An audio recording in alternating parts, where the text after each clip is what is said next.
নমস্কার বন্ধুরা, রুম্পার হেসেলে তোমাদের সকলকে স্বাগত। আজ আমি আবার চলে এসেছি একটি খুবই স্বাস্থ্যকর রেসিপি নিয়ে, যেটা হলো তেলাকুচুর শাক। তোমরা তেলাকুচুর শাক দেখেছো কিনা জানো কিনা আমি জানি না, অনেকেই হয়তো জানো, আবার অনেকে হয়তো জানো না। এই যে এটা হচ্ছে তেলাকুচুর শাক। তা এই আগাগুলো, এটা হচ্ছে তেলাকুচুর গাছের আগাগুলোকে এইভাবে নিয়ে এই যে স্প্রিংয়ের মতন, এটা হচ্ছে আকশি বলে, আমরা আকশি বলি, তোমরা কি বলো জানি না। এই আকশিগুলোকে ফেলে দিয়ে ছোট ছোট করে কেটে আমি আলু বেগুনের সাথে রান্না করব। আর এই তেলাকুচু শাক সুগার আর প্রেশারের রুগীদের জন্য খুবই উপকার এবং ওষুধের মতন কাজ করে। যদি কিনা এই তেলাকুচুর এই যে পাতা, এই পাতা যদি থেতো করে কাঁচা রস প্রতিদিন 1 কাপ করে খাওয়া যায়, তাহলে প্রেশার আর সুগারকে কন্ট্রোলে রাখে। তা আজকে আমি এই রেসিপিটাই তোমাদের মধ্যে শেয়ার করব। এই যে দেখো, আমি এইভাবে কেটে নিয়েছি। আমি আলু দিয়ে বেগুন দিয়ে এটা রান্না করব। আমি কিভাবে রান্নাটা করি সেটাই দেখে নেওয়ার। তাহলে চলো আজকে দেখে নেওয়া যাক আমার এই রেসিপিটি। কড়াই আমি বসিয়ে দিয়েছি, আর কড়াইতে তেলও দিয়ে দিয়েছি, সরষের তেল। প্রথমে আমি বেগুনগুলোকে ভেজে তুলে নেব। বেগুনগুলোকে দেখো আমি এইভাবে লম্বা লম্বা করে সরু সরু করে কেটে নিয়েছি। তোমরা চাইলে তোমাদের পছন্দ মতো কেটে নিতে পারো। বেগুনগুলোকে ভেজে এবার আমি প্রথমে তুলে নেব। এই যে দেখো, বেগুনটা ভেজে তুলে নিয়েছি। আমি এর মধ্যে একটু নুন হলুদ দিয়েছিলাম। এবারে কড়াইতে আরেকটু তেল দিয়ে দিয়েছি। এবার দিয়ে দেবো ফোড়ন। ফোড়নে দিচ্ছি দেখো কালো জিরে,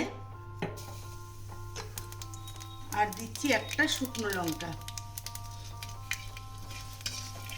ফোড়নটা 2 সেকেন্ড ভেজে নেব।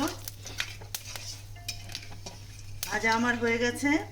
এবার দেব কেটে রাখা আলুগুলোকে দেখো এইভাবে আমি সরু সরু করে কেটে নিয়েছি। এবার এর মধ্যে দেবো একটু নুন আর হলুদ গুঁড়ো দিলাম, আর দিচ্ছি সামান্য একটু লবণ দিয়ে এবার আমি এটাকে একটু ভাজা করে নেবো। আলুটা আমার ভাজা হয়ে গেছে, কিন্তু আলু আমি তুলে নেব না। এর মধ্যে দিয়ে দেবো চেরা কাঁচা লঙ্কা। এই কাঁচা লঙ্কাতেই রান্নাটা হবে। এবার আমি এর মধ্যে দিয়ে দেবো কেটে রাখা তেলাকুচু শাক। এই যে দেখো আমি এইভাবে কেটে নিয়েছি। এই যে ডাঁটগুলো, এই ডাঁটগুলো খেতে মানে চিবিয়ে খেতে খুবই ভালো লাগে। এবার আমি এর মধ্যে দিয়ে দেবো কেটে রাখা তেলাকুচু শাক।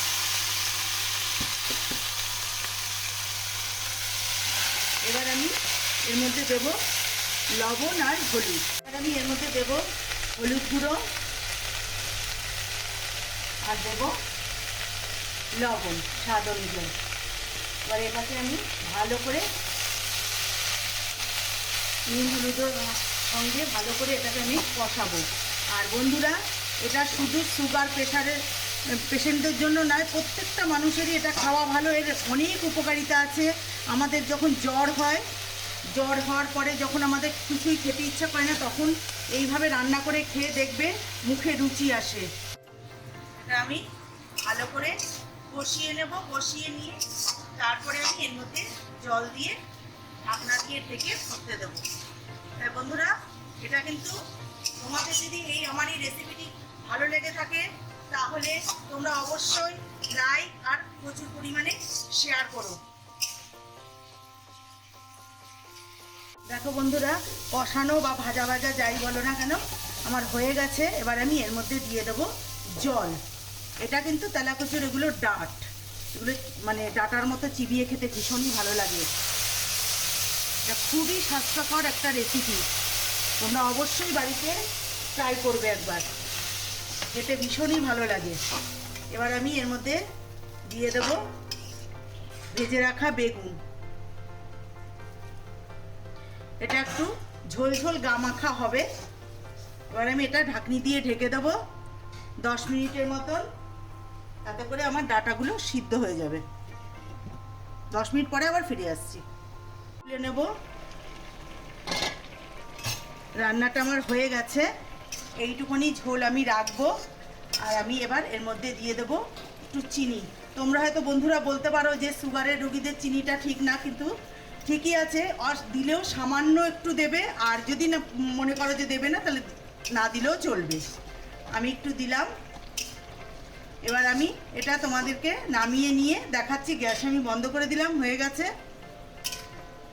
বন্ধুরা, হয়ে গেছে, আমি নামিয়ে নিয়েছি।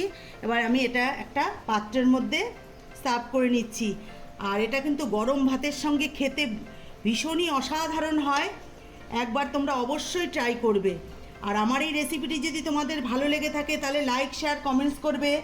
আর আমার চ্যানেলটিকে যারা সাবস্ক্রাইব করোনি তারা সাবস্ক্রাইব করে আমার পাশে থাকবে, আর যারা করেছো তাদেরকে অসংখ্য ধন্যবাদ। প্লিজ আমার চ্যানেলটিকে সাবস্ক্রাইব করতে ভুলো না।